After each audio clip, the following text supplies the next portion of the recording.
So is she about him too? She is. Well, yeah.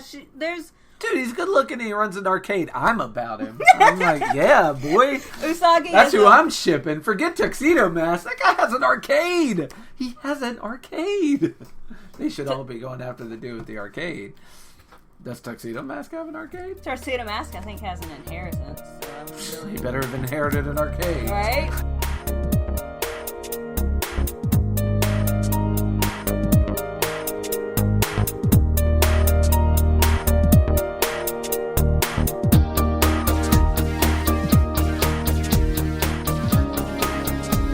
Okay.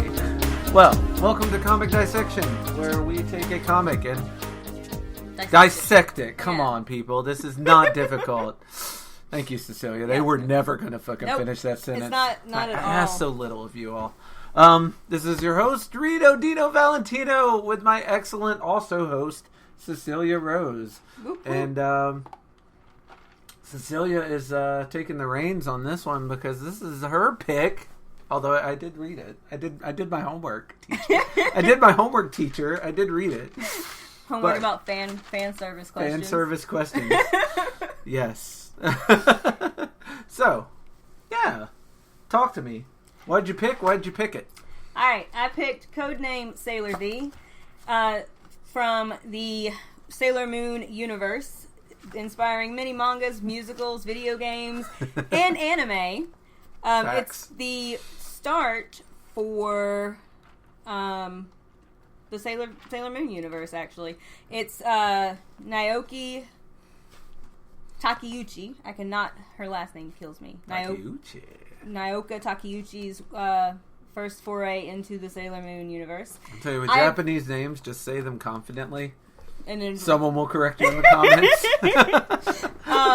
I had never read this before, but when they started releasing the Eternal editions, I just went ahead and bought everything. And so beautiful editions. Oh yes, yes. They actually have Eternal editions now. I saw on Barnes and Noble recently that are smaller, so they're like more pocket sized as opposed like to a typical manga size. More typical. I'm not exactly sure. Like, these are huge. These things are fucking. You can't just carry this around with you very easily. You know, it's not the size of your manga. It's how you read it. But it starts with Minako Aino, who is a 13-year-old. That's her last year of middle school before going to high school. I do know that. Yeah. I forget her actual age. Yeah. I think she says at the beginning of every episode, she's like, she's 13. Your typical. Okay. Yeah. She's a 13-year-old girl in middle school. So Minako is actually a sailor soldier for a full year before Usagi meets Luna and she gets her superpowers. Okay. So the codename Sailor V is just her adventures by herself. Yeah. So is this the Sailor Venus that is later a member of the Sailor Moon Sailor Scouts? Yes. Oh, I see. I did not know that. I thought this was like, for all I knew, it was like 10 years before the Sailor Scouts, like a super prequel. But this is just a prequel. Actually, it's really neat. So, she started with Sailor V, and then. This was actually just supposed to be like a one-shot. Like, the thing, when you go back and look at it, it's published all out of order because this was just supposed to be like a scattering of stories. And the whole thing ended up snowballing into Sailor Moon. It just got really popular. Yeah. Okay. And what these were actually released alongside the last 6 months were released alongside the Sailor Moon stories. So, in Minako, codename Sailor V, she does become Sailor Venus. Yeah. But yeah, this is actually, I think, when they were first printed in Tokyo Pop, I believe. Okay. Was the first time they were actually like put in the right order and like made to make like a coherent kind of story. I did do a little bit of research because, like I said, I want to ask you quickly. Now that I know that, did the other scouts ever get their own like tales, or was it just Venus and Moon? Okay, so because Mercury's my girl, and I'm just curious. There is not a Sailor Mercury manga. Oh. I'm quitting the podcast. I'm walking out I wish that there had been. I think that would be really neat. I actually want there to be like a, because at the end of Sailor Moon you get like a whole Sailor Cosmos thing. I want more information about that, but that never turns into like a completely finalized story either. Okay. So let me see. Although they keep threatening to go back to it, do they not? Like, wasn't a new Sailor thing? They've been teased. So in the for like 20 years or something. Okay. Yeah. So in the 90s when they did Sailor Moon, they ended up like with a lot of filler arc and a lot of the anime goes off the rails, and like even the characterizations are very vastly different in a lot of situations. Yeah. So recently, and for like the 25th year anniversary, they redid the anime to make it more current, like more in line with the manga. Oh, gotcha. So the story is more one for one. That's probably what I'm thinking of. Yeah, in the new one. And actually, the last Sailor Moon, the last bit of the anime they redid was Sailor Moon Eternal. And they were doing the end arc, which they kind of did at one point, but the end of the anime and the end of the Sailor Moon manga are they're vastly different stories by the end of it. But trying to think, I think the last one's called Sailor Moon Cosmos. But yeah, that's going to be coming out soon, and I'm super stoked for that. Yes. Because honestly, Sailor Moon was like my childhood. Yeah. Well, like that was your first anime, and that's something that to this day is. Oh yeah. Would you say that is your favorite anime? Yes and no. As an adult, there's a lot of stuff that I recognize as an adult that like. I'm not asking you if there's stuff that's better. I'm asking you if it's your favorite. Yeah. Okay. Yes, it's still my favorite. Yeah. It's my favorite. I love... Never forget your first. No. When it comes to anime. No, look, I never will. Like, this shit was formative for my childhood. I spent so many hours pretending to be a Sailor Scout. Like, there's no way. I would never forget this. Right. This started because Naoka wanted to make a Super Sentai type of story. So, based off of, like...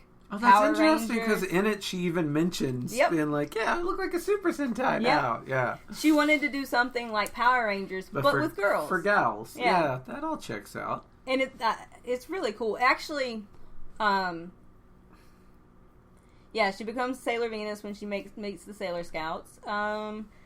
She is very different. She's not super different from Usagi, but she has some different characteristics, but they have a lot in common. Mina and Usagi are very similar personality-wise. Main difference being that Mina isn't a crybaby, and Mina isn't as clumsy as Usagi. Right. They both get bad grades. They're both silly and, like, obsessed with pop idols and everything. Yeah, that did seem to be a reoccurring theme. Oh my god, it is so bad. But she is ruled by Venus, and as a Libra, I am also ruled by Venus. Oh, look at you! You have something in common. Yes, she's actually so something that I think is really neat, and is a side tangent before we actually get in this, is all of the Sailor Scouts control different things, right? Right. So Minako is love, and because of her powers, she also kind of controls metal. So one of her things, especially when she actually becomes Sailor Venus as opposed to Sailor V, is she's got her attack is a chain whip type thing. But yeah, so it's just a neat little, like, Mercury is wisdom and water. Water, yeah. Mars is fire and purity. Okay.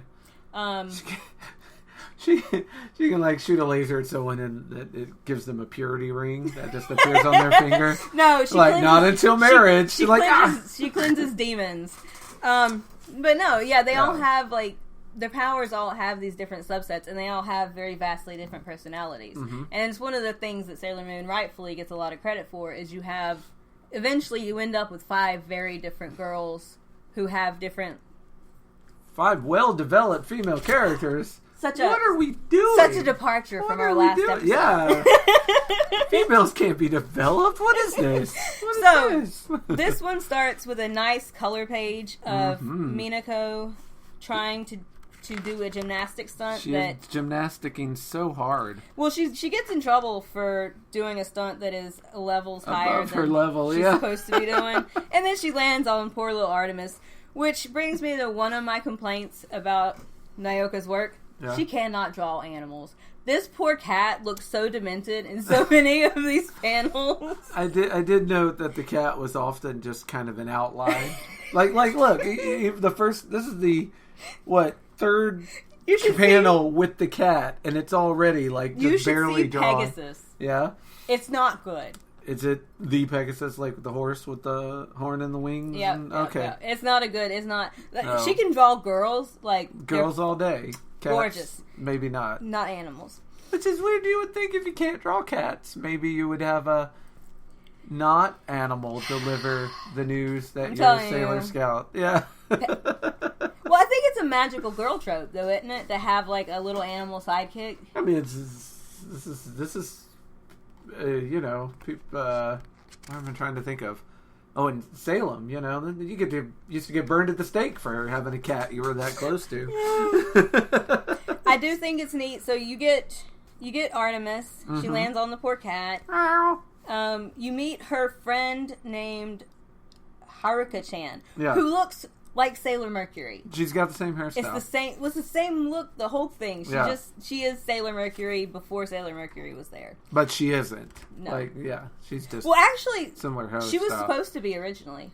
Oh. She was gonna, and actually, I think that would make more sense to have Mina have a friend who's also a Sailor Scout. Well, I mean, I see, and I was going to ask you about this later, but I'll go ahead and ask it. Like, I see a girl who looks like Sailor Moon, walk by in a few panels. There is that happens. Yeah. So, especially because this started running at the same time as Sailor Moon. Right. You do see the other Sailor Scouts in different parts of this. Yeah, which I thought not just Sailor Moon, too. I thought I was just like, ooh, I know who that is, I think. But then I wanted to ask you, because I was like, is that her, or is that just someone that she decided later should be her? Like, how did that work? It was on purpose. Yeah.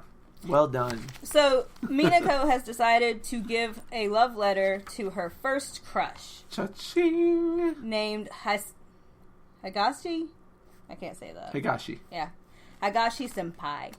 Who is a basketball player. Notice me, Senpai! Aww. And it's her first little love letter. Yes. However, she keeps chickening out, basically. Yeah. Well, I don't blame her. That dude is dreamy. She ends up meeting Artemis again, who's been following her around, and has some opinions about her being irresponsible and airheaded. Yes. I feel like all the cats of the Sailor Scouts are pretty judgmental. They're teenage girls. I really don't understand what they expected. Like, pick an adult. Like, pick a salary man who just goes to work every day and comes home on the 11 o'clock train. You want someone devoted to your cause. But before I forget, because he reminded me. Speaking of those, so Naoka did a different manga, and I forget what it's called for the life of me, because I was listening to a Sailor Moon podcast, and they were talking about her previous work, and I looked it up at the point, and I don't remember what it's called now, but there is basically a Mamoru and Usagi character in that original work. I think she was always always gonna end up with. But so Mr. Artemis here gives her a magical pen to help her transform. And she uses it to ace her tests. Yeah, smart. That's what I would do. Hell yeah. Now, does she also get the makeup case at this point, or is that later? Compact. I think that's a little later. Yes, I know what women things are called. Compact. Mm-hmm. You're doing a not good job. Makeup thing. Makeup box.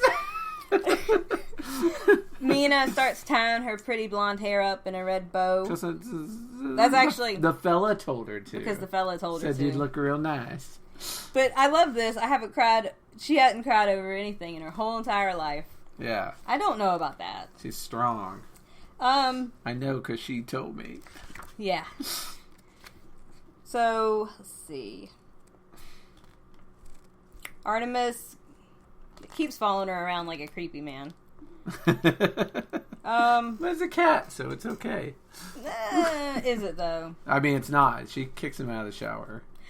You know, the fact that they have human forms doesn't serve to make that less creepy. Oh, I did not know that. They do eventually. Luna and Artemis both end up, you see parts where they end up having human forms. They're actually aliens, not cats. Oh, well, that makes more sense, I guess. I mean, does it?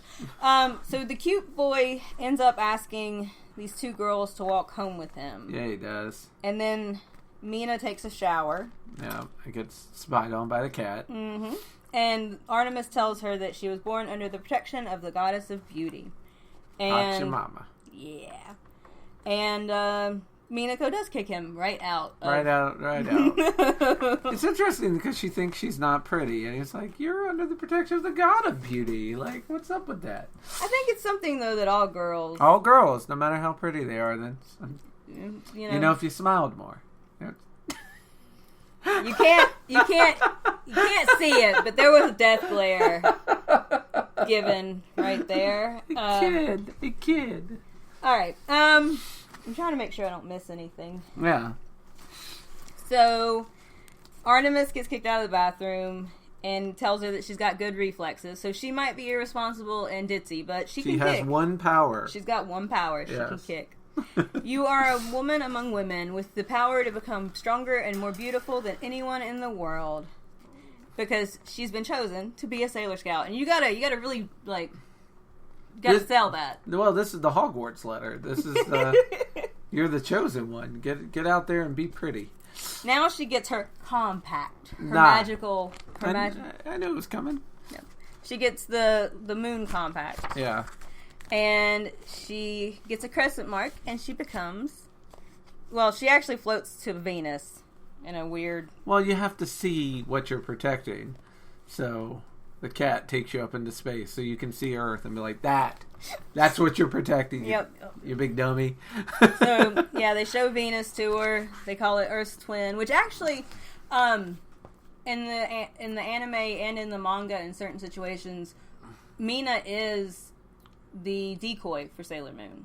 So the fact that they look so much alike and they act so much alike is used in the comic for storytelling. Yeah, it is actually. I don't know if it was ever on purpose, but it is actually a useful part of the story. Mina is a lot like Usagi because Mina is Usagi's sister, sort of the. Yeah. Yeah.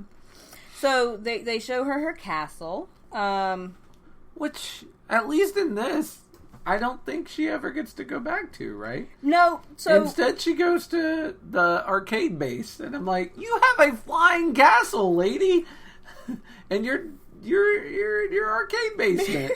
That's not the cool base. The cool base is in space. Space is the place. Space is the place." So she wakes up and thinks she just had a really weird dream. Yeah. Which is a very common reaction to finding out you're a Sailor Scout, apparently. There's an ancient looking cell phone drawn here. Them's the old days. That thing looks heavy. That's the year 2000 cell phone. Oh. And then we hear that Pretty Boy talks on the phone to someone named Narcissus. He's Narcissus. Oh, he's Narcissus. Because it's named after... Oh, yeah, Fluorite. Narcissus. The guy from Greek myth that stared at his reflection in the mirror and died because he couldn't look away from himself. Yep. And the first thing I saw was like, this is my villain. A dude that's obsessed with his looks. Yeah, that's why I play as Vega in Street Fighter. This is my guy.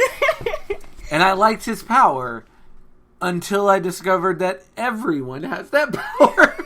I was like, oh, that's cool. He has the power. He makes people obsessed with him, and then they'll fight for him. And then the next 7 villains have that exact same power. Well, look, there's a... Which I was like, oh, okay. And that did, I will be honest, that saddened me a bit. Because I thought, oh, okay, he's named Narcissus. It's a perfect power. It makes sense. Yeah.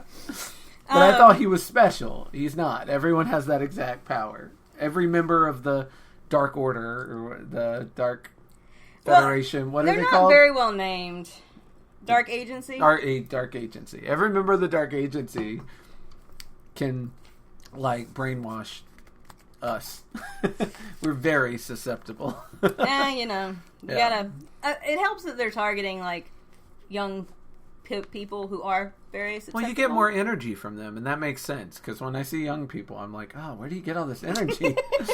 We need that. I wish I could just suck it out of you with my evil narcissist power. Artemis... Just a regular narcissist. I have no power. Aw. It's sad. It is. See, this is, you know what? It's a good thing you're just mortal, too. You would also misuse. I would. Absolutely. So, Artemis tells her to give up on Narcissus. Right. And now, by this point, the cats realize that he's working with the bad guys. Yeah, he's overheard a conversation or two. No. But Mina takes that as a knock against her being elegant and beautiful. She thinks Artemis is telling her no because she's not pretty enough for him to be interested. Yeah. But then she realizes that he's an evil demon. And the pen talks to her, which is also tells her to transform. Now that's her boss, right? Yeah. Talking to her through the pen. Yeah. Yeah. Who we don't learn too much about. Like, she even asked him, like, who are you? What's up with that? And he's like, not going to tell you yet.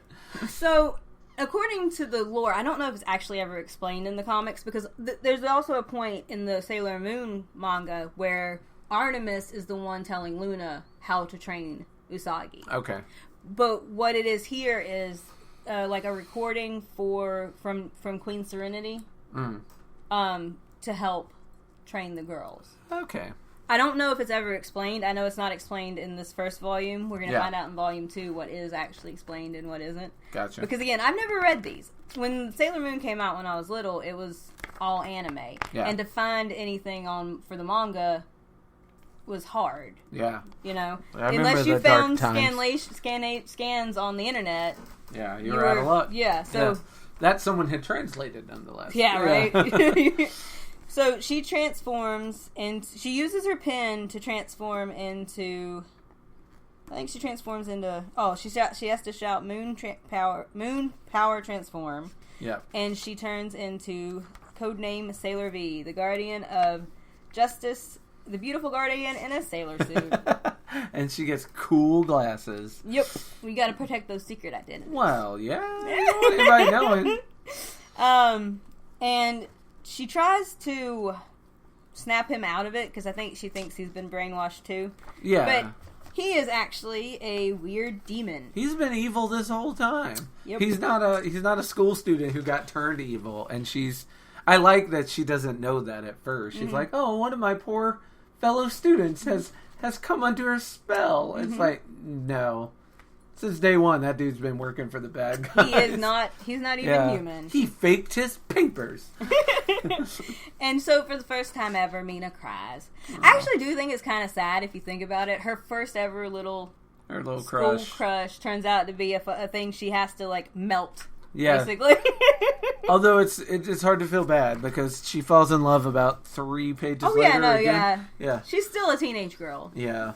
You move on pretty quick. Yeah. And I like this when it's like, show him your real power, kitty cat, and it's just rubbing your nose up against her and, like, making her feel better when she's sad. Look at that. Yeah, it's the power of cat cuteness. Like, that's your superpower. I actually wrote power of cat cuteness in my notes. Yeah. Power of cat cuteness. Yes. Let me see. And I also I think it's a few pages later, but I like that she doesn't want to work for free. Yeah, that one made me giggle. That kind of it was refreshing. And I like that she has so many questions. Yeah. Well, I mean, it's so fair. Like, you really just got pushed into this. No one explained to you what's going on. This weird talking cat just comes up to you and is like, hey, you gotta go save the world now. And who has assumed you're just gonna do it? Like, you don't have a say in this at all. The cat has decided. And I like it later when she's like, nah, I'm not really committed yet. The cat's like, you're the chosen one. And she's like, yeah, well, you got to sell me on this idea. Also, what are we getting paid? This looks like a job. Yeah. And I get paid paid sign for up work. for job. When I work, I get paid. I'm 13. Yeah. Like, what are you doing? Yeah. When I work, I get paid. Yeah. So her friend shows her a new idol. Yeah. Who is so hot. And Minako decides she loves pop stars. Which, who will doesn't? Not backfire. Spoiler, that never comes back and bites her in the ass. Minako doing the very shoujo thing of running to school late with a piece of toast in her mouth. Yeah. You gotta love it. Yeah. These are where the tropes start. People. Yep. Well, not to mention hopping over the gate in a way that the skirt is just perfectly bent so that you don't see anything you're not supposed to. Although, they, like, on page 30, there was totally a nipple, so I don't know what they're doing. Like, it's all over the place. I mean, I actually think it's really neat. So there are a lot of scenes, especially in the Sailor Moon manga, where you do see the girls with nothing on, and it's just the body outlines and stuff. And it's something about, like... So I saw someone explain it in a way, and I really liked it. In the last battle in the anime, Usagi's naked, except for some wings. And she's fighting, and all of these times, you see them change their outfits. They get powered up, and their clothes change, the suits change little pieces here and there.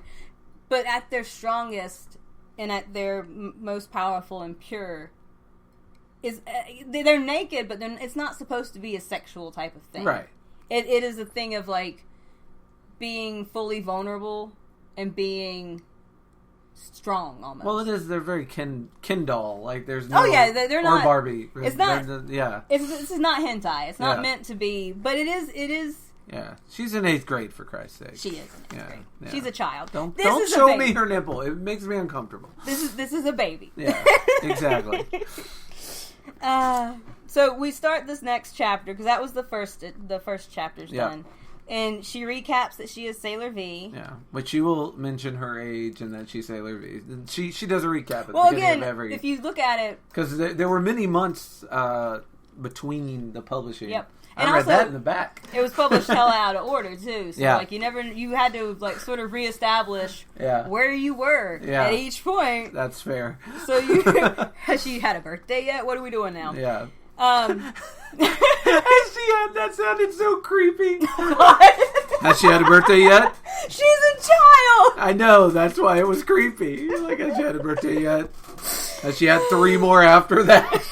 Because that was creepy. Mina's not my type anyways. Yeah, fair enough. Even if she were Sailor Mercury's my type. She's got short hair. I'm a short hair fiend. See, Sailor Uranus or Sailor Neptune. Yeah. Those my type. Absolutely fucking love them.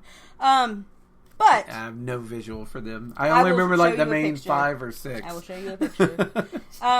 Yeah, sorry, keep interrupting. No, you're good. We're never gonna get through this. I'm being a bad co-host. But so Mina recaps and Artemis is complaining, and Mina's like, I haven't even decided that I'm gonna do this yet. Like, you need to just... And then she talks about getting paid. I love it.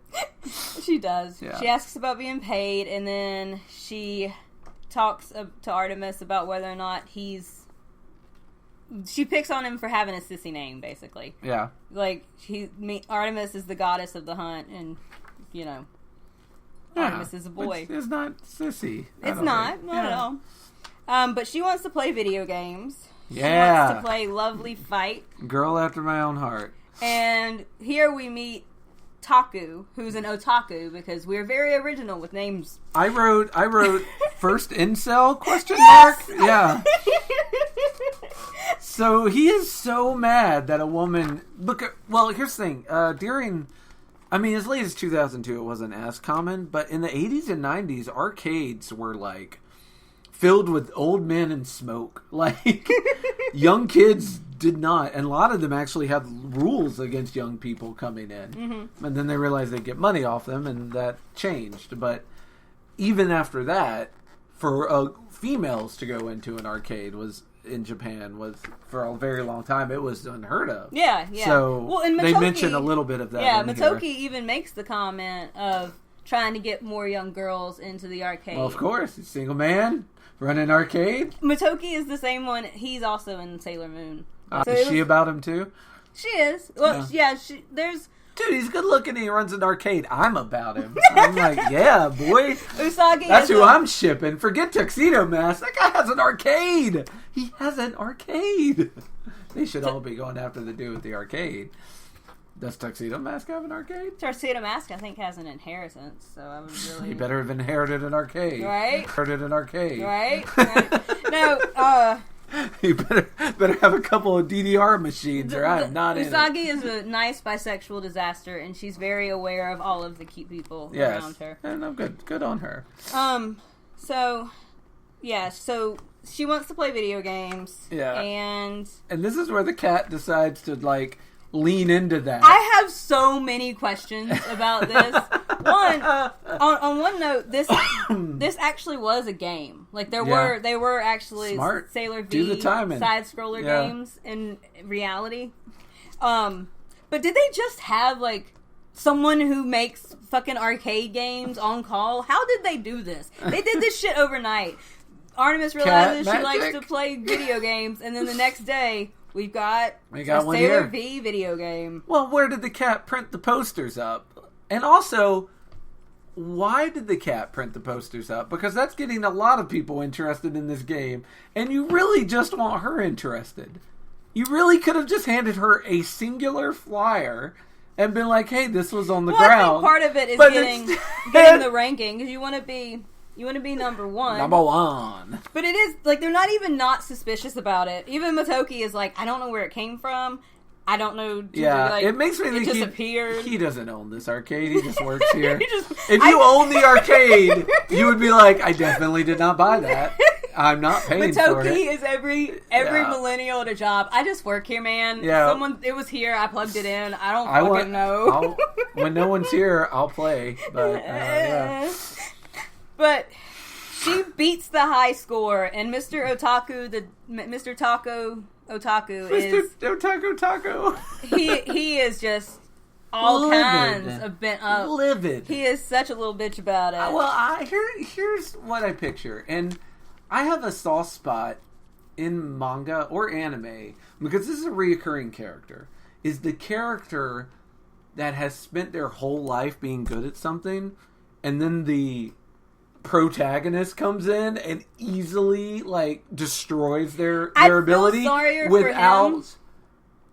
without the effort. But she puts in the effort. She plays these games as much as he does. Well, no, the guy said he lived here. She comes here for a couple hours after school, maybe 2 or 3 times a week. It's not if you trust him. No, he's not the one that said he lived here. The pretty arcade guy. It's like, yeah, those guys in the corner. They're always here. Like, I think they live here. He made a crack about how often him and his weird, scary friends are. If he didn't end up being such a misogynist. No, here's the thing. He's a total piece of shit.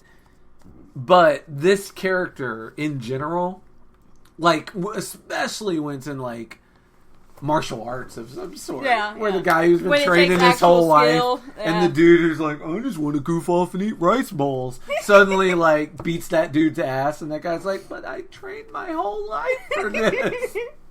You kind of feel bad for that guy. And usually he ends up, and I think they know that because he usually ends up, not in this case, but usually they end up being like a friend of the protagonist and like his second in command at some point, like Vegeta on Dragon Ball Z. Like eventually they kind of team up.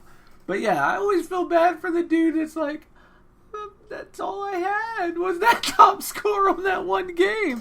But he does not take his defeat well. You are correct. Well, it's just he is a dick. Well, he is a dick, and I also think maybe I feel less sorry for him. You are correct. To a certain extent, I think maybe this is also about just letting girls in boys' spaces sometimes, because Minako does like to play video games. Oh yeah. Well, this is where I said the incel thing, because he's very much like, you don't get to be pretty and play our game. Yeah, it's unforgivable. Take off your clothes. I knew you were really a guy. That is like, She's 13! Also, what a weird conclusion to jump to.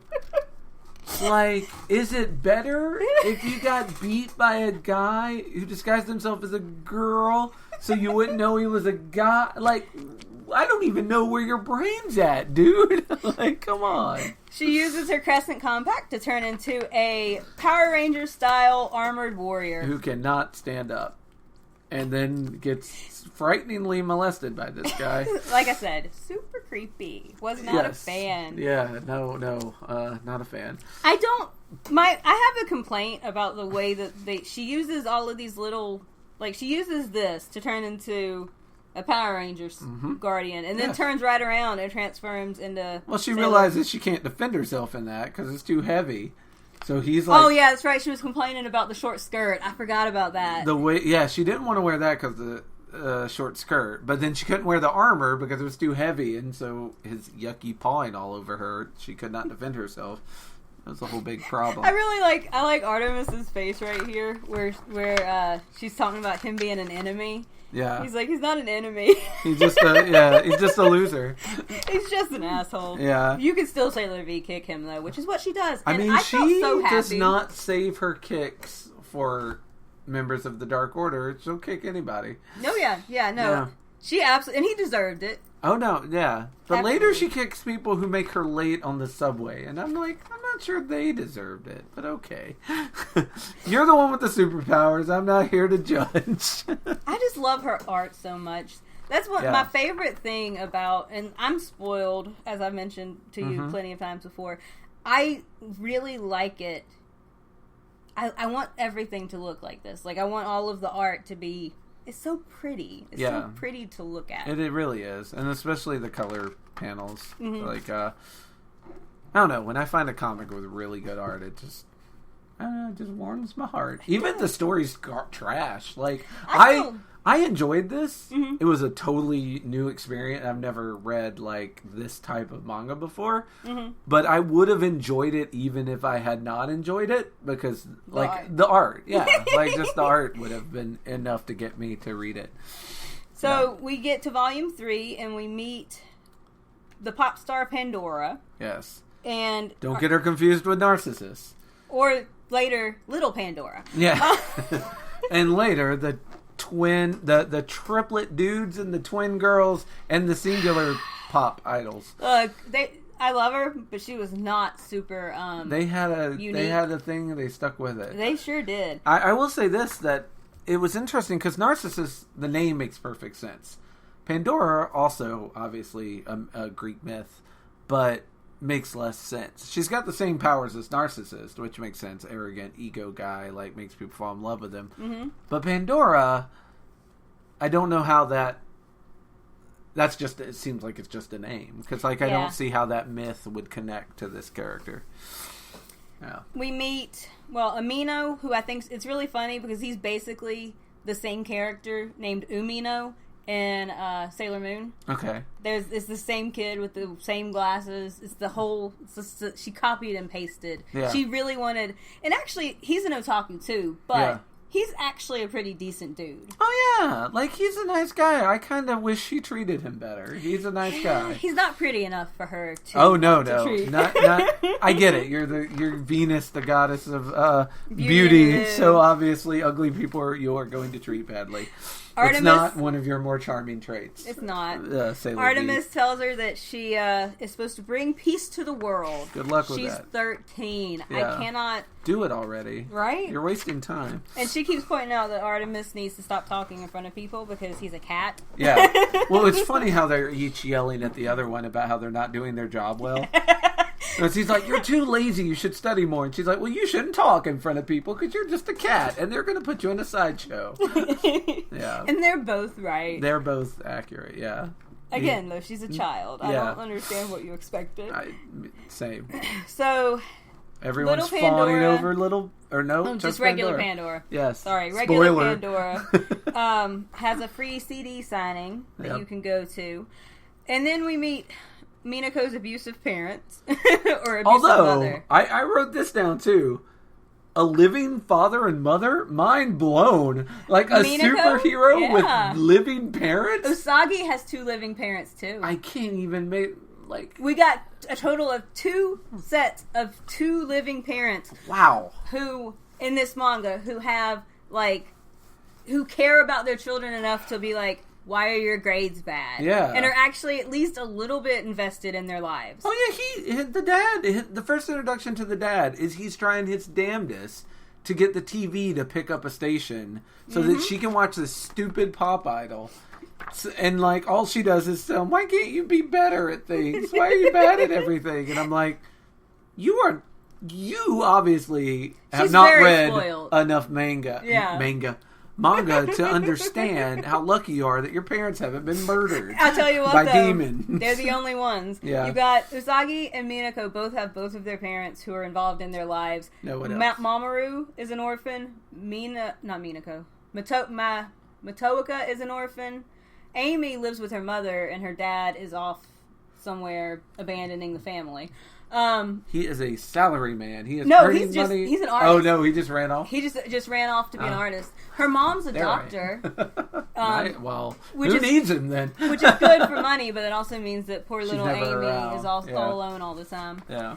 So yeah, no, she really is spoiled, and she doesn't even realize it. No. But because she didn't get to see the show because her dad sucked so much at putting antennae on the TV, she is the only one who has not been brainwashed by Pandora's magic CD event thingy. Yes, even her teacher comes in for 2 seconds and then runs out. Yep. To go watch her more. Which is how they figure out that the TV is brainwashing everyone if you watch Pandora. So Pandora is evil and must be defeated. She works for them evil folk. So she transforms herself into a lady cop with the magic of her compact. Yes, so that she can get past the security and get into where Pandora is. Yep. And so Pandora, you find out, is an ugly monster thing. Which just, of course. Of course she is. When you take your makeup off, aren't we all? And she acts like she's going to shoot him, but she ends up transforming into Sailor Venus. Which seems silly. You should have shot her. I mean, would that have worked? Don't know. But we'll never know because she didn't do it. And Pandora sicks her slave zombies on Sailor V. But guess what? Some high kicks, as usual. High kicks take care of business. A crescent beam that exposes her real face, which is not... You know what? I do have to give Nooka credit. Yeah. There's some panels in the regular Sailor Moon manga, too. Yeah. Where she can draw some decent... body scary horror. Things, yeah, that's a very creepy. Her real face, pretty creepy. And she defeats the bad guy and saves the day. She does with her laser. Yep, with her crescent beam. Yeah, she hasn't started using the rain yet, right? Nope. No. So when this starts, she has a lot of moon-based powers. Right. She's got a crescent moon. All of this stuff is moon. Yeah. Based. It eventually stops, and her stuff becomes... She starts handing it off to Sailor Moon. Well, so... This is yours. The way it's eventually explained is, because Sailor Moon, Usagi is the princess. She is Princess Serenity. She is the thing that they're supposed to be protecting. Mm-hmm. She will rule the world. She's going to be the thing that they keep safe. So, the way it's explained is she's like I said with her being the decoy, she starts with these moon-based things because she's pretending to be the princess until Usagi's memories awake. And then all of it goes away. She loses the crescent. She becomes that checks out. Yeah, she becomes and then her powers become more light and metal focused, and so it becomes a Venus Love Me chain, and it becomes she goes from being moon-based, and probably because she wanted to do a moon theme type thing. Right. She goes from being moon based to being Venus-y. Yeah. And then say we meet Sailor Moon and the police hate her, or at least this one police officer. There's 2 police officers that we concentrate on, and one hates her and one's in love with her. Yep. One worships her as an idol, and one of them, she says, "Dear police," she leaves a little post-it note, "Dear police, I caught the burglar, V."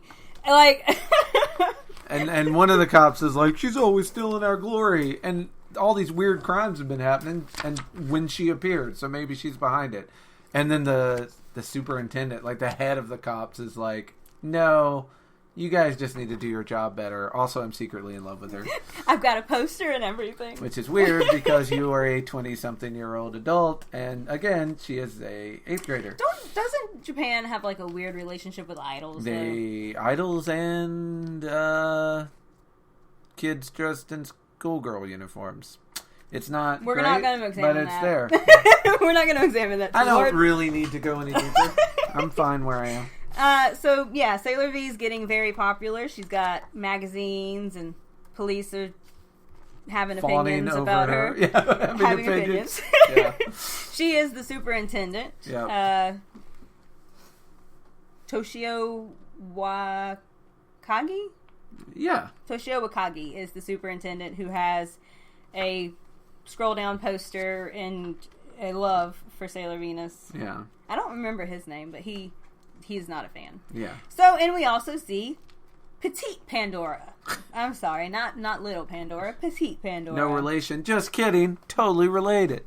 You wouldn't say. Yeah. Who is also brainwashing a whole bunch of dudes. I was just saying, this next part, very similar to the last part. It is. Except petiter. Also, I feel like a lot of this would go a lot better if men weren't so easily distracted by a pretty face. Apparently, she's using superpowers.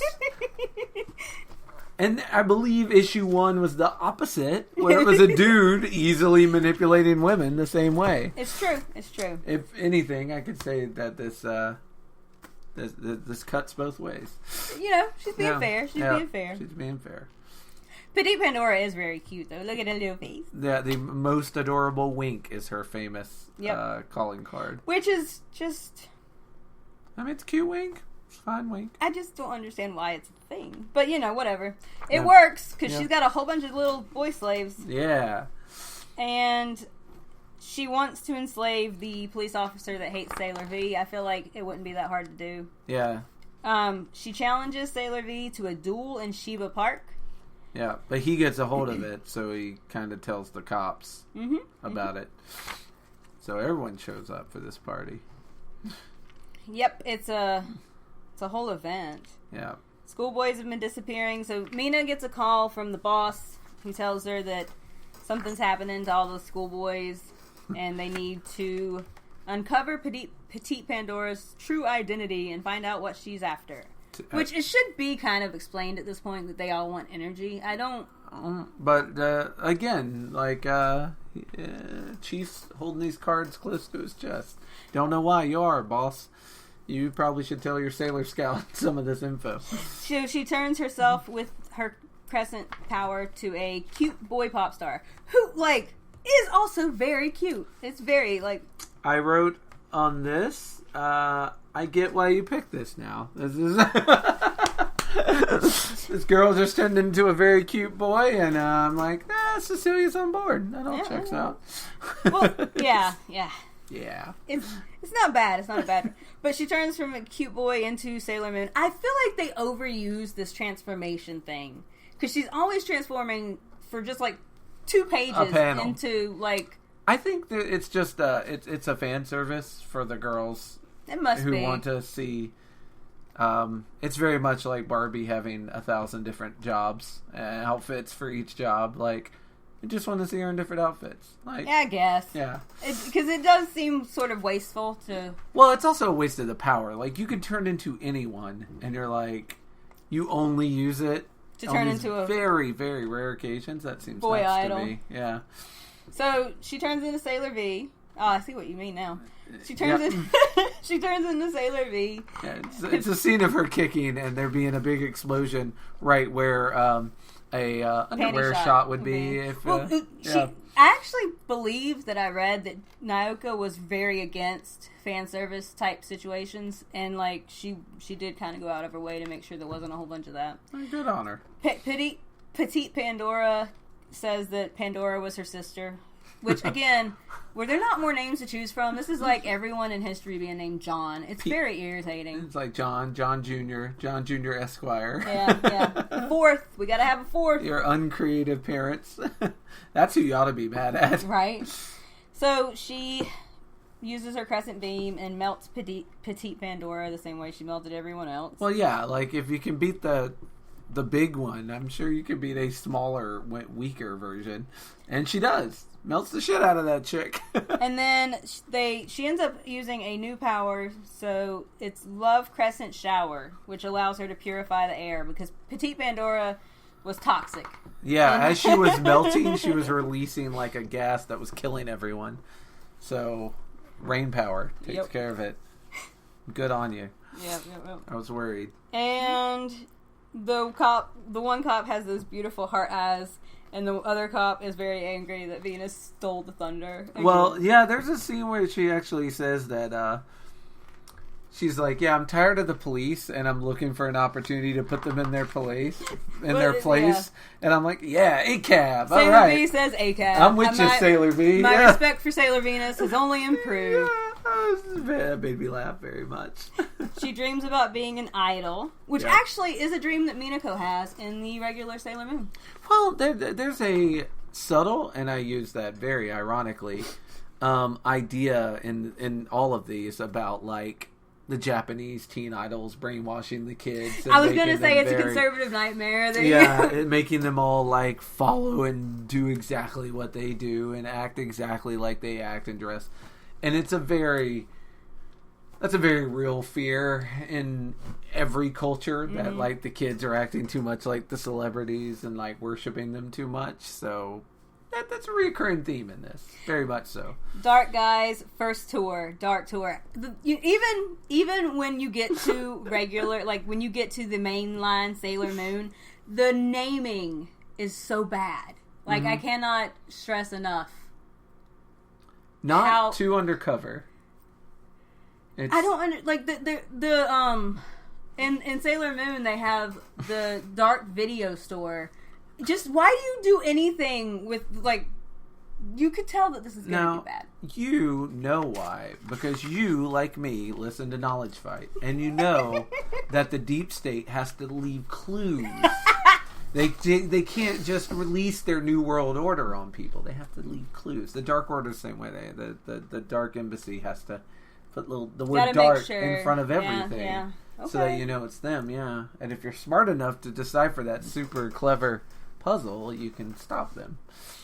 They're really just a bunch of Riddlers running around. Mina needs to be smarter. Maybe Artemis is right. Artemis, well, if you read all these, Artemis 90 times out of 10 is the one who like figures it out and has to go and be like, hey, Sailor V, get off your ass. Like, you know the Dark Order? Yeah, like they're doing the dark things over here. This Dark Corporation? Yeah, that's Dark bad. Corporation. Dark.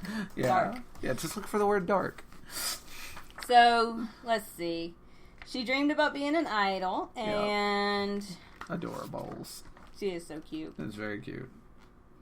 Artemis yells at her for goofing off too much. Yeah, she sticks her tongue out in return in her pose.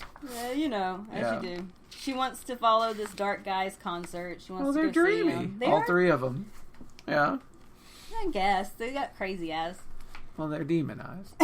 Give them a break. Amino calls the radio station because now there's also Twin Dark. Yeah. So we Clever. I see what you've done.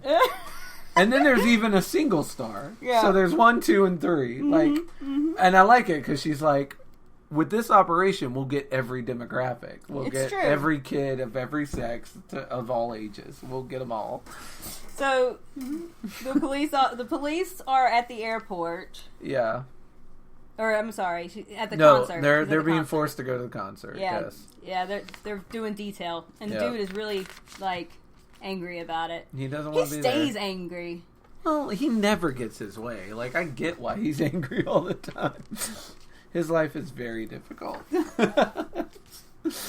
And let's see. Now the villain's revealing her plan. She wants to take over Japan, then all of Earth.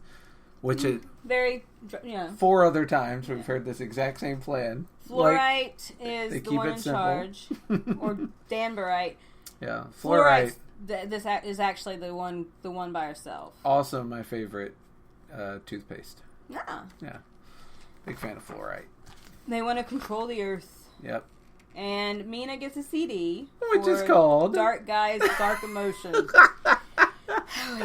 But she can't listen to it. Which, thank goodness, because the cat stops her. Yep. You're irresponsible, Mina. Saves her from getting brainwashed. Thank goodness for Artemis. So now she's got to go beat up this entire boy band, and then the girl band, and then the single girl. Actually, she goes to the arcade. Oh, yeah. She has questions. Mina Finally, we get an answer to one of the two questions she has. So they go to the arcade, and underneath the arcade, they have a command center, which is a great place for a command center, I feel like. Not as good as space. And she talks to the boss, yep, who tells her that there's a conspiracy concocted to try to take over the Earth.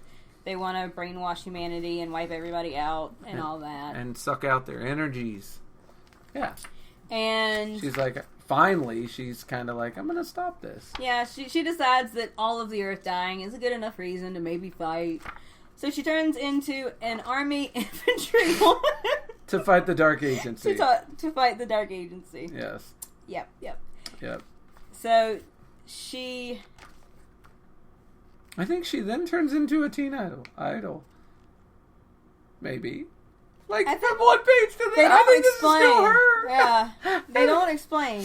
She's doing some costume stuff. Yeah. Just next few pages, costume stuff. Yeah. That's all you need to know. Yeah. Then she turns into Sailor V. Yep. And starts beams them. Kicks that ass, beams in water. Makes it rain. Yeah. Make it rain, Fraser Crane. Hell yeah. So... And then you see Usagi on this page. And that's when I saw her and I wrote, I was like, oh my god. You see that's Sailor Moon!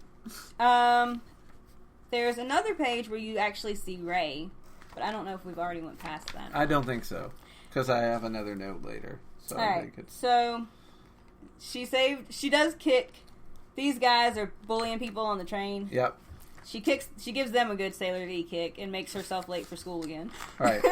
Well, they were going to make her late because they were in the way. And so she beats them up. Well, and then she's still money. Late. No, I'm not saying that there wasn't another. But she wasn't... If you read it, the reason she fights them is not because they're stealing money. It's because they're going to make her late for school. They're bullying small children. Artemis is the one who says that. You're right. She's just like, well, I got to kick them because they're in the way. They're in my way, and I guess they're also bullying children. Yeah. So actually, it's more okay than I thought it was. She did beat up people that were in her way, but they were also bad people. They were being assholes. Luckily, that just worked out. I feel like they were getting kicked either way. Luckily, it worked out. Alright, and we see the superintendent and the one police officer. Yep. And Usagi again! And you actually get her name. Yeah, you do. Look at her little face. And you find out that now the Dark Agency is trying a video game approach instead of an idol approach. You know, I have to give the manga credit. It took them like 40 episodes in the anime for them to realize that Sailor Moon liked Tuxedo Mask. So they move a lot quicker. They're like, we got places to go. Yeah, we gotta get going. Let's get moving. Yeah. So, yeah, they do a video game with the girl Galactrix Rugga.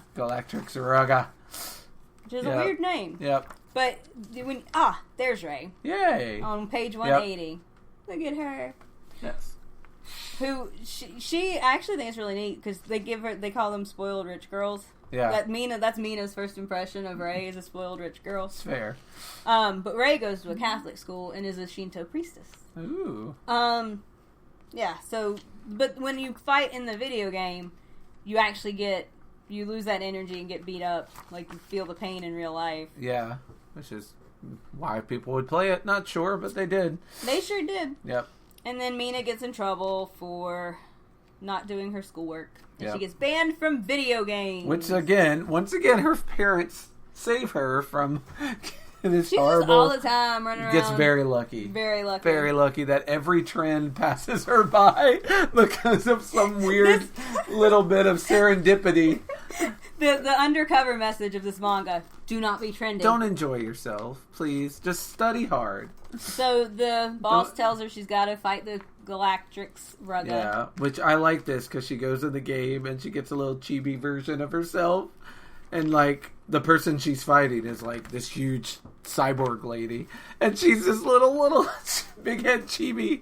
And thank goodness for Umino knowing how to play video games. Yeah, he fights for her. He's, like, the one controlling her, and he ends up winning for her. He makes a whole, like, he has a arcade and she board. Comes out and gives him a hug after, and he's so happy. And that made me happy, because...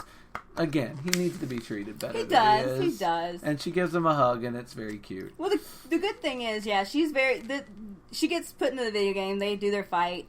He's basically Amino fights for her, or Amino, I'm sorry, fights for her, and he basically helps her win. Yeah. In the Sailor Moon, Umino gets to go out with Naru, and he does eventually the good otakus get treated nice. Good. But yeah.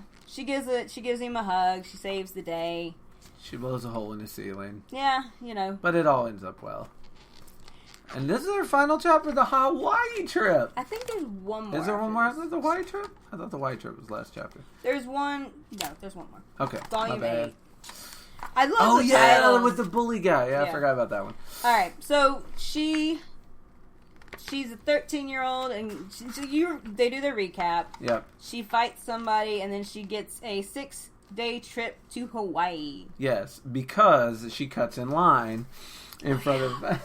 Once again, little selfish for a superhero. She's 13. Well, no, I like it. I like her not being perfect. Like... Yeah. You get very quickly bored with the perfect, and she is not that. Well, and I think it's to me it is kind of addictive. She's 13 years old. Yeah.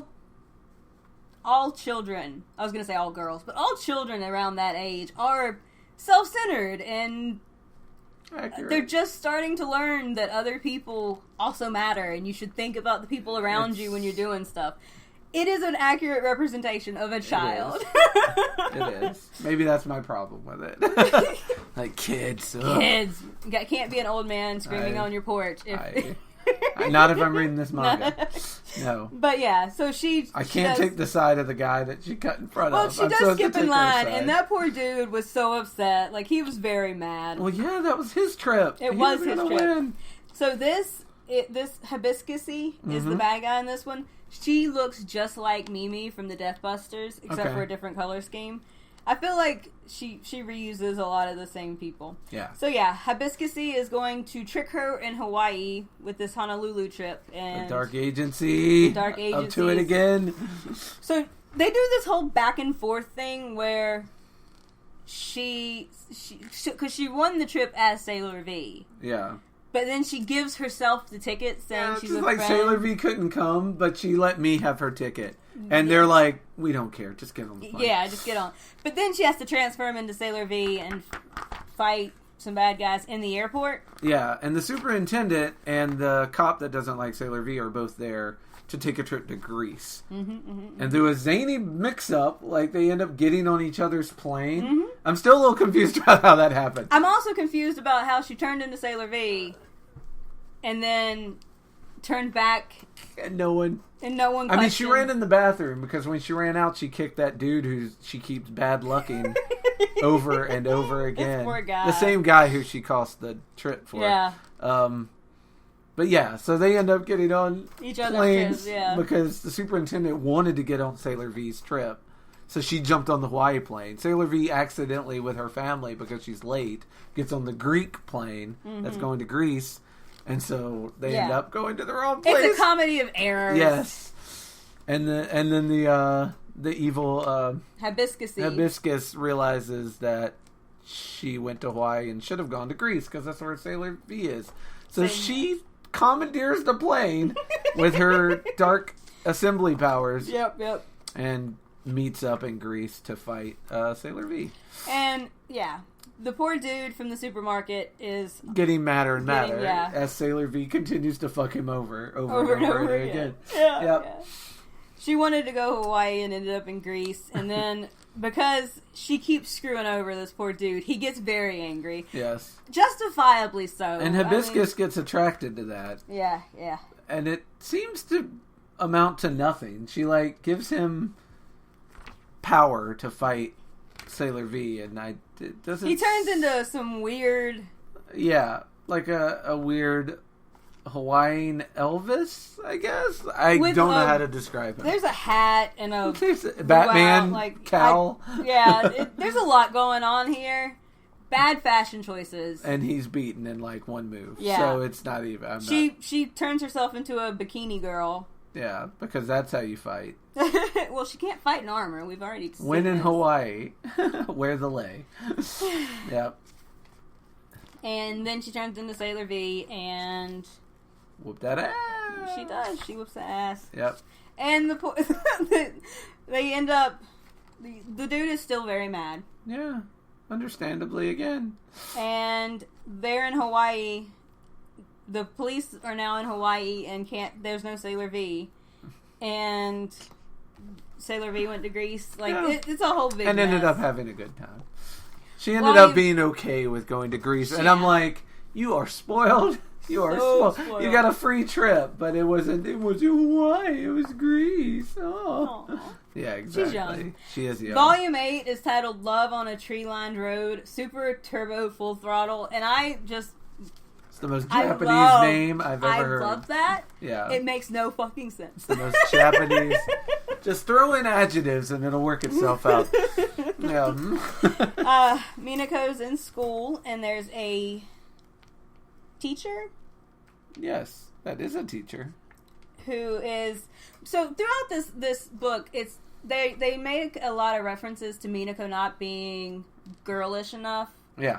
And not being dainty and pretty. Yeah, she's into sports, goes into arcades, unescorted. Yeah. She's very duty. She's like very... a dude.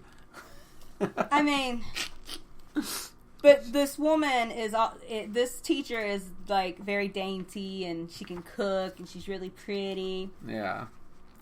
And there's a guy that Mina's pining over.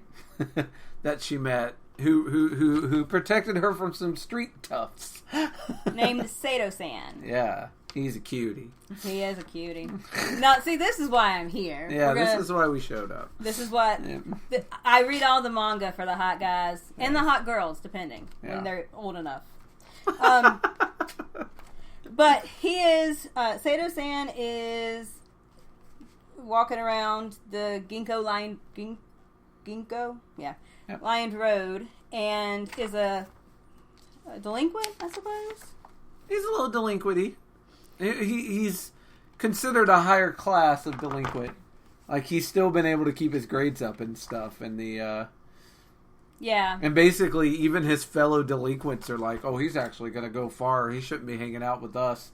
He needs to go finish school. Yeah. Like, and apparently his teachers, everyone thinks he's actually a pretty cool dude. He may be a delinquent, but he's not a bad guy. Not a bad guy. And he's also so gorgeous, if you ask me. So he can't be a bad guy. Actually, if you've been paying attention, that's not true, because every good-looking person in this has been bad, except Sailor V. It's true. If you're good-looking, you're usually evil, so it's kind of fun that in this one, you might think he's the bad guy, but the person who actually is the bad guy actually has her face covered, so you can't even see if she's good looking or not. It's the first time they went away from that trope. And here we get our first mention of Kunzite. And who's that?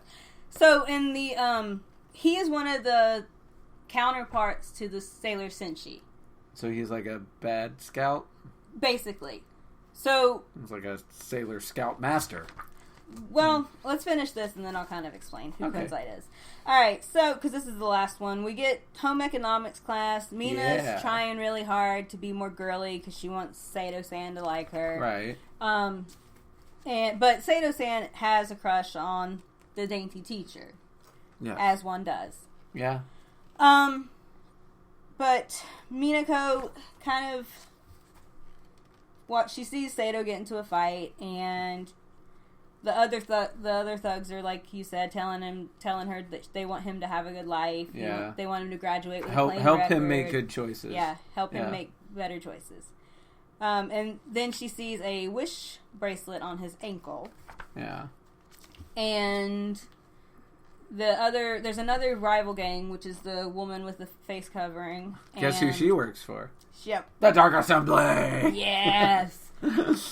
Mina changes herself into Oka, and Oka P was That's the teacher. name. Yeah. Now this part, I'm not super comfortable with. I don't think you should kiss people under false pretenses. Little rapey for me. So she turns into Oka P. She turns into the teacher. She runs to Sato and tells him to get out of there, that she doesn't want him to fight, and Sato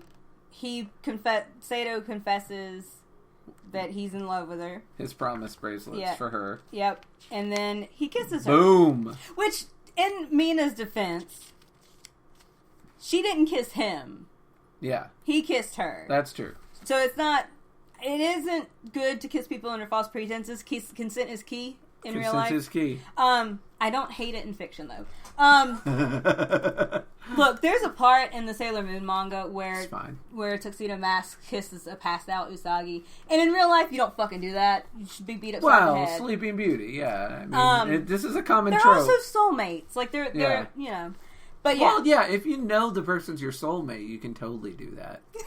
You should not. I often know girls are my soulmates. Like I'm at the bar. He's admitting to crimes. This will not be admissible. I'm at the bar, and like that's obviously my soulmate. Like, so you wouldn't believe how many times my soulmates have slapped me, though. So figure that one out. So Sato-san kisses Mina. Yep. Mina turns into Sailor V after she passes out from being in love, and defeats. The masked lady. Who's leading the rival gang, Vivian. Yeah. And Chen is feeling super turbo full throttle. I do not understand. Also, Vivian says she is the head of the Dark Alliance. So you're sort of led to believe, since this is the last of this comic, that, like, she just beat the Dark Alliance. Like, fucking wipe your hands off. Like, if we had not seen that scene earlier of her talking to someone higher than her, we would have been like, oh, head of Dark Alliance got beat, Dark Alliance beat, problem solved, we're done here. She defeats the Crescent, she defeats it, and then Sato-senpai says something about Sailor V. Yeah. And she tells him to stop getting into fights, and she makes a comment about how she was so in love with him, but tears don't suit Sailor V. So she's back to being hard ass. Well, I mean, you talked about how sad it was that her first crush was on someone who was a demon.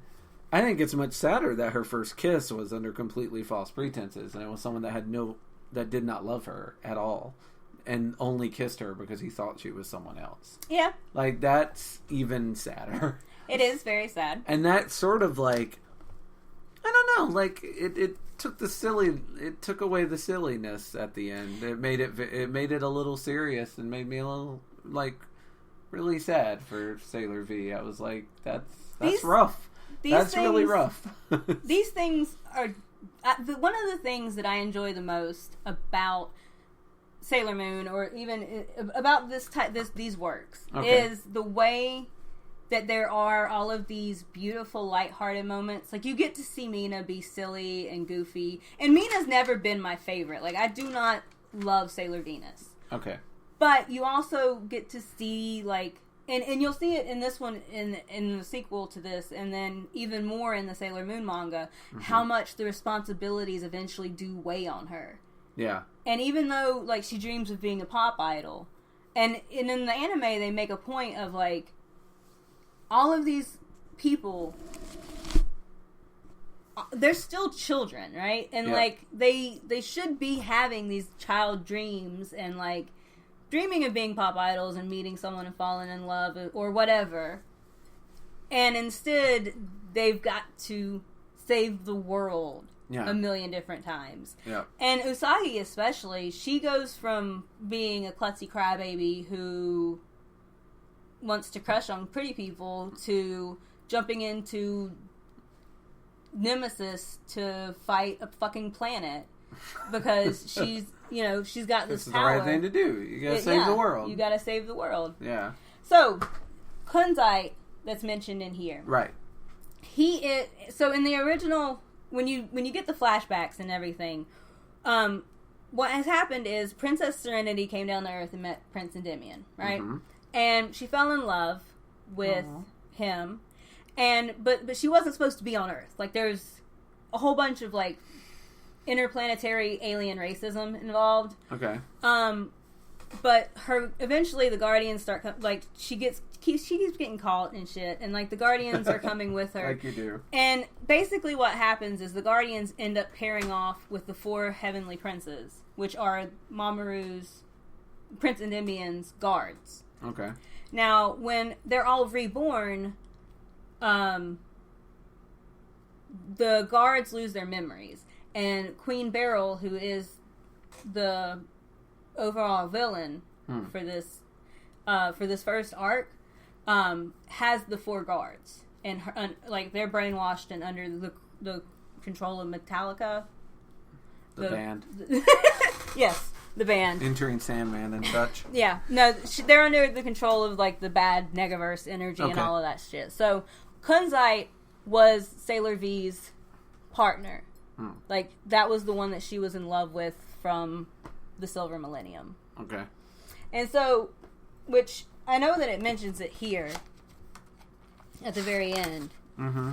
But one of these people is actually... Never mind, I'm not going to tell you. Okay. It can be a surprise. I might find out in the next one. Mm-hmm. Maybe. Definitely. All right. Cool. And now we finished Codename Sailor V. No, you did. Do you have a big question? See, I remembered this time. I'm very proud of you. Yes. If it's which sailor I'd hook up with, it's Mercury. Just so we're clear. Let's see. I hope it's something else, though. So I think I read somewhere that when they use the pins and stuff to transform, okay, it actually gives you, like, knowledge of what you transform into, as well as, like, you already know your powers, kind of. Well, like where she transformed into an army infantry person, she should actually have some knowledge about how the army works. Oh, okay. So now that might just be a fan headcanon, so do not quote me on that. Do not come for me in the comments. Don't I've read too much fan fiction. That's fair. To keep everything straight all of the time.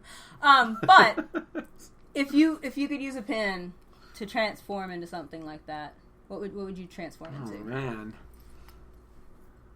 A writer that could meet deadlines.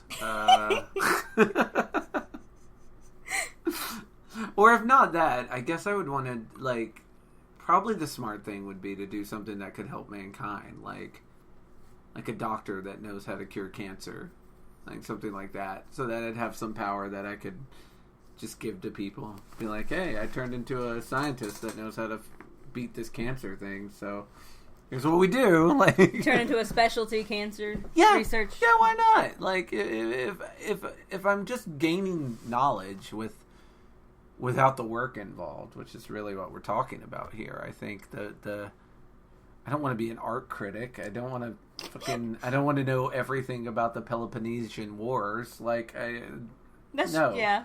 Give me something I can. So I would either like to be someone who knows how to not procrastinate, which would be great. Just give me that secret. Then I'll cure cancer. And if you can't give me that secret, give me a can. Like, let me know how to. Give me some forbidden science knowledge that, like, helps mankind. Well, that's a very selfless... Thank you. Yeah. And from the way you say that, I assume yours is also very selfless. You know, I asked the question, but I don't actually have an answer ready for it. That's the big answer. I don't know that... I don't know that I know what to do with something like that. I'd probably end up using it like Mina does, just a bunch of little quick fixes, and then... It'd be like everything everywhere all at once. You know, like, learn martial arts. And also how to cook with the help of a raccoon. That's... But, I don't know, I do enjoy... I enjoy these kind of stories. I kind of did too, and I didn't think I would, so... I'm surprised. Yeah. Very surprised. But I don't know, like comics, I'm always going to get at least a little enjoyment out of even the worst comics, because I just love the medium so much. Mm-hmm. But yeah, I was very surprised. It made me very happy. Well, it's neat for me because, like I said, I haven't read these before, and Mina has never been my favorite character. It's the origin of one of your favorite animes of all time. Well, and, so I don't hate Mina. Yeah. Do you like her more now? I do like her more now. I like her more with this little antagonistic? That's the word. Okay. Antagonistic relationship she's got going on with the police. Yeah. I do think she's funny sometimes. Yeah. I know that this is actually, to me, pretty interesting to relate to the anime and even to the manga. Mm-hmm. In the anime, there's a story arc where Usagi gets targeted for her pure heart crystal. And Usagi is probably my favorite character of Sailor Moon. I really appreciate that she's just pure and kind. I like that. It's nice. Like something like sometimes you like Superman. Sometimes you just want something good. Just a good person. Yeah. But Usagi gets targeted by Professor Tomoe and Koloe Knight. And Minako ties her hair up in like pigtails to pretend to be Sailor Moon. And it's cute. It's a cute little... Yeah. Also, a fun side story for Sailor Venus. There's a story in the Dream Arc where Tiger's Eye and Hawk's Eye, they basically, you get tied to a BDSM type thing that holds you, and then they pull out your dream mirror, and you look inside the mirror, and you can see what people's dreams are, because they're looking for Pegasus, and Pegasus is hiding in dream mirrors. Got it. Or hiding in Chibiusa's dream mirror. But they look around in Minako's dream mirror, and then when they pull themselves out, they're like, we need to shower. I feel so dirty. So Minako apparently really lives up to that goddess of love. Yeah. Good on you, Minako. So, one more question before we call it a wrap. Just something I'm curious of your opinion on, because I consider you a bit of an expert in these matters. Why do you think Sailor Moon took off more than Sailor V? What do you think it was about Sailor Moon that made her the such a popular character and became the mainstay of... I think that there are a couple things that work in Sailor Moon's favor. Mm-hmm.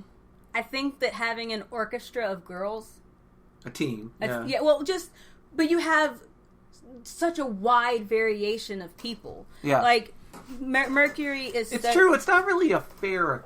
Now that I think about it, it's not really a fair equation. It's Sailor V by herself versus Sailor Moon and the Sailor Scouts, which includes Sailor V. Yeah, why would you ever go for just one? It's also, like, Sailor Moon has a magical soulmate tier level romance built into it. You've got a whole team of girls who are all very different people, and you can find yours. Yeah. Are you more like Rei? Are you more like Minako? Do you just want to watch Usagi fall in love and get to be happy? It's like picking your favorite Powerpuff Girl, but even more complicated. There's not just three. There's also this kind of like found family aspect to it, because so many of the girls are lonely or orphaned, and you end up with this Usagi who ends up, especially in the anime, going through total hell for all of her friends at some point. You get this whole like found family and everyone deserves love type of situation. I do think that between the gang of girls and the romance and everything, you end up with a story that, I mean, most teenage girls can relate to. Like, it is... I think that helps. Okay. Fair enough. I think that's a very good answer. I would not even try to give one myself, knowing so little about it. If there is something I don't know about Sailor Moon, I'd be surprised. I don't... Look, you are trying to light up our comment. Look. Like, here's something you got wrong. Like, I'm about to say, I want to know if there's stuff that I don't know, because I have not been hyper-focused on this since I was 5. Yeah. To not have all of the information. All right, well. It's a challenge. I challenge you. The gauntlet's been dropped. Now, this is not specifically about Codename Sailor V, because I haven't even read the second manga yet. I do want to put that little asterisk up there. Noted. But, yeah. Yeah. All right, fair enough. Well, that was super fun. Next episode, we are going to be dissecting one of my choices and the first appearance on the Dissection comic podcast of my favorite comic book character of all time, Edward Nygma, the Riddler. We're going to be looking at Batman Dark Knight, Dark City, which is a 3-part story that ran in Batman, issues 452, 453, and 454. So yeah, find them, read them, get on it. Yeah, until next time, like, follow, subscribe, leave your comments in the comments, 5-star review, do as well. And yeah, bye-bye. Catch you next time. Peace out.